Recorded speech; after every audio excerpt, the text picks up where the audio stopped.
Olá, como vai? Tudo bem? Gostaria de compartilhar alguns pensamentos com você hoje. Logo após uma conversão, logo após alguém crer em Jesus, alguém recebê-lo como Salvador, há muitas dúvidas do que fazer, como fazer e aonde fazer.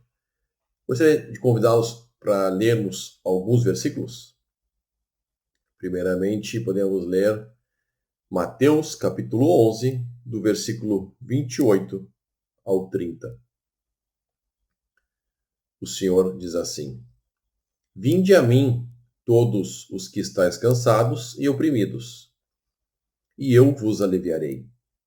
Tomai sobre vós o meu jugo e aprendei de mim, que sou manso e humilde de coração. E encontrareis descanso para a vossa alma.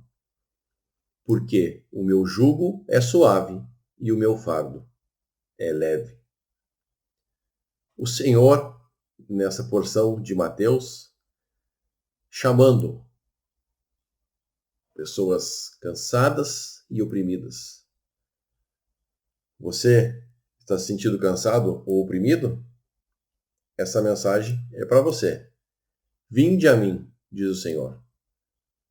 E o que ele vai fazer? E eu vos aliviarei.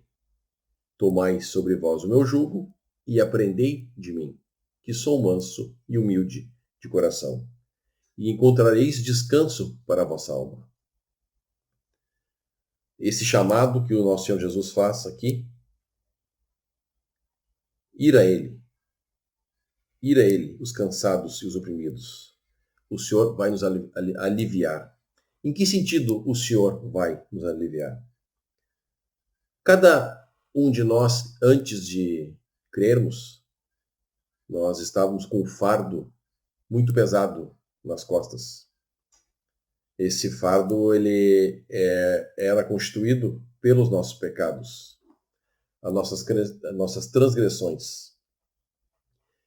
E esse é o chamado que o Senhor Jesus faz a nós. Ele nos chama para aliviar esse fardo, porque na sua obra do madeiro, esse era o principal objetivo, pagar os nossos pecados. Então o Senhor chama todos aqueles cansados e oprimidos, e Ele os aliviará. Depois o Senhor fala: Tomai sobre vós o meu jugo e aprendei de mim, que sou manso e humilde de coração. Logo após uma conversão, o Senhor nos chama a aprender dele. E para isso, devemos buscar na fonte segura, na palavra de Deus. A única fonte segura hoje para nós aprendermos, aprendermos desse Salvador, aprendermos sobre as coisas espirituais, aprendermos mais sobre o amor de Deus para nós, a palavra de Deus. Aprendei de mim. Então, o primeiro passo para você que já aceitou o Senhor Jesus como Salvador, busque aprender dessa pessoa, conhecer quem é esse Salvador, criar um relacionamento com essa pessoa. A palavra comunhão, que é muito usada hoje no meio cristão, fala de um relacionamento, comunhão com Deus, comunhão com o Senhor Jesus, nos fala de um relacionamento que vai ser construído após a nossa conversão. Conforme nós vamos andando agora com o Senhor, antes andávamos nas nossas vontades, agora, com nossos pecados pagos, vamos aprender dessa pessoa o que lhe agrada, o que lhe apraz, qual a sua vontade para nós. E as escrituras são amplas em relação a isso. Gostaria de ler mais uma porção. 1 Timóteo, capítulo 2, versículo 1 ao 6.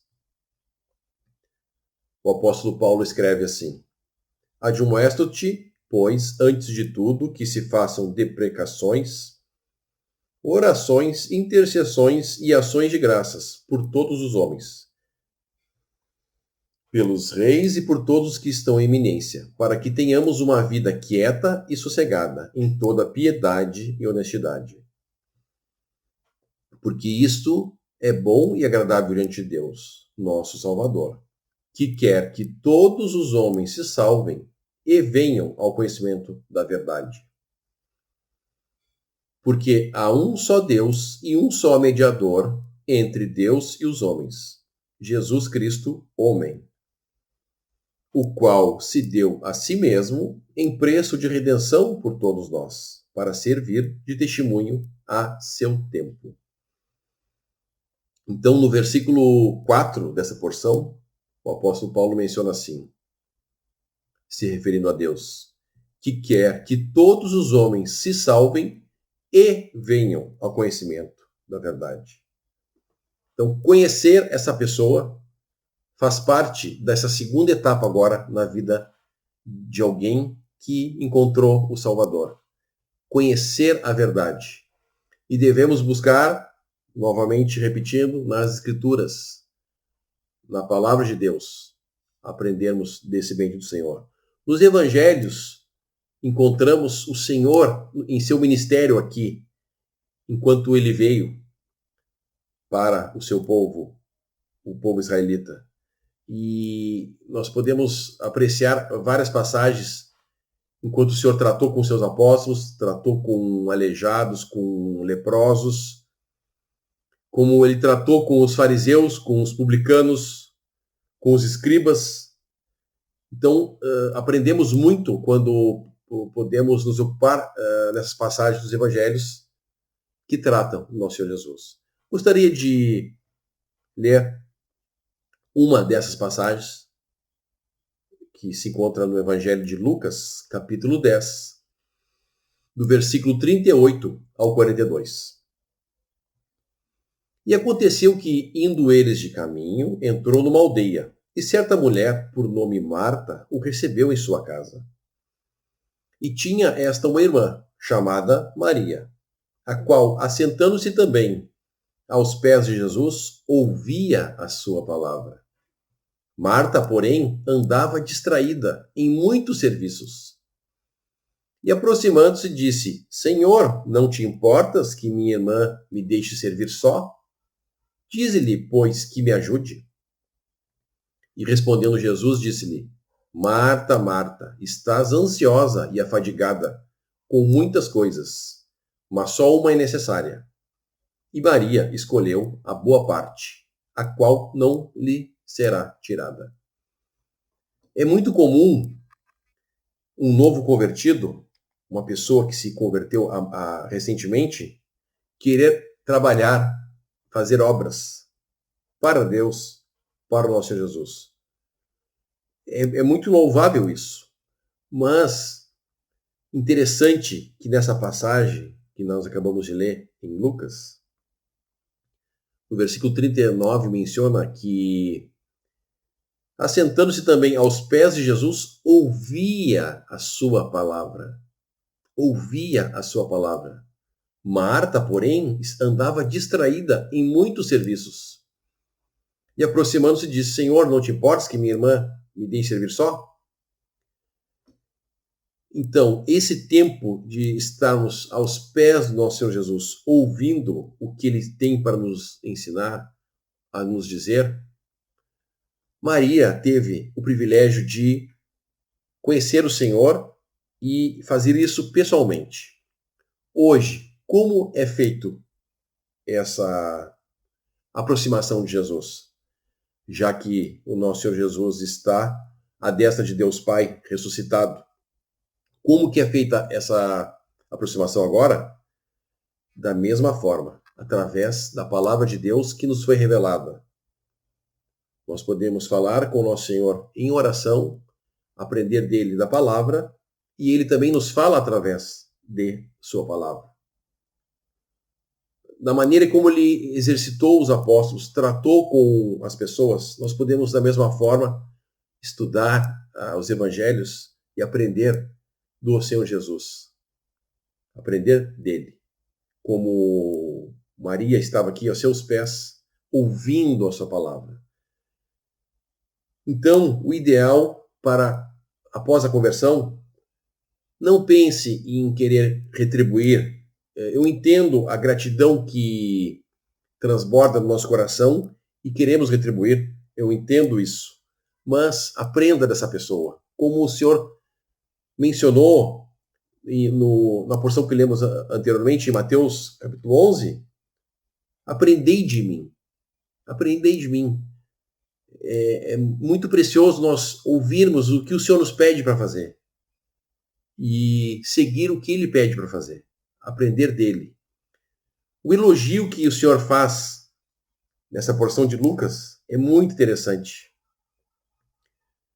Ele faz uma repreensão para Marta no versículo 41 e respondendo Jesus disse-lhe: Marta, Marta, estás ansiosa e afadigada com muitas coisas.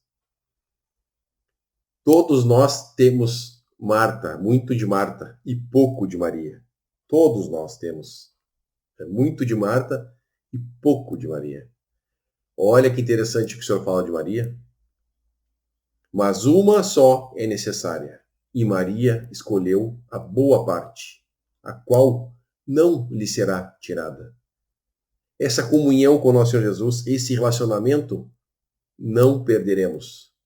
As obras, podemos perdê-las quando fazemos nossa própria força, como quando fazemos na carne. 1 Coríntios capítulo 3, o apóstolo Paulo menciona mais profundamente essa questão. Mas eu não gostaria de desviar do assunto agora. Se você tiver curiosidade, medite no capítulo 3 de 1 Coríntios. Mais uma porção, gostaria de ler. Mateus capítulo 4, do versículo 18 ao 20. E Jesus, andando junto ao mar da Galileia, viu dois irmãos, Simão, chamado Pedro, e André, os quais lançavam as redes ao mar, porque eram pescadores. E disse-lhes: Vinde após mim, eu vos farei pescadores de homens. Então eles, deixando logo as redes, seguiram-no. É interessante esse chamado agora. É um chamado um pouco diferente. Falamos um pouco sobre aprender do Senhor e estar aos seus pés. Aqui, o chamado a esses dois irmãos é um chamado agora ao trabalho. Eles estavam trabalhando nos seus afazeres cotidianos, porque eram pescadores, como fala no versículo 18, e o Senhor disse-lhes: Vinde após mim e eu vos farei pescadores de homens. O Senhor está dizendo: eu vos farei pescadores de homens. Quando o Senhor nos dá alguma coisa para fazer, o Senhor vai nos dar também as provisões necessárias para o trabalho.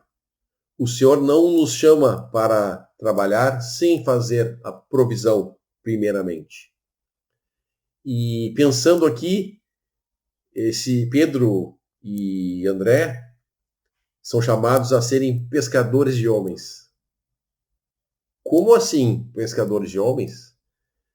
Pois é, então, todo aquele que crê em Jesus, todo aquele que foi a Ele agora, nós podemos falar dessa pessoa a outros. E assim, iniciar um trabalho para o Senhor Jesus. Um trabalho para o Senhor. Levar outros a Ele. É o sentido aqui do termo pescadores de homens. Interessante, não? Interessante, não? E você sabe qual é a isca desses pescadores de homens? A isca é o amor. O amor que Deus Pai teve para com o mundo, a ponto de enviar o seu próprio Filho. Como nos fala no Evangelho de João. No Evangelho de João, capítulo 3, versículo 16. Porque Deus amou o mundo de tal maneira que deu o seu Filho unigênito, para todo aquele que nele crê não pereça, mas tenha a vida eterna. A isca desses pescadores de homens é o amor. Deus amou o mundo que entregou seu próprio Filho, unigênito, para todo aquele que nele crê não pereça, mas tenha a vida eterna. Para você que já crê, já conhece essa pessoa bendita, esse Salvador, nosso Senhor Jesus, agora você pode começar a pescar. Pescar homens e mulheres e crianças. E não esqueça, a isca é o amor. O amor que o nosso Senhor Jesus teve por nós. Nós o amamos porque ele nos amou primeiro.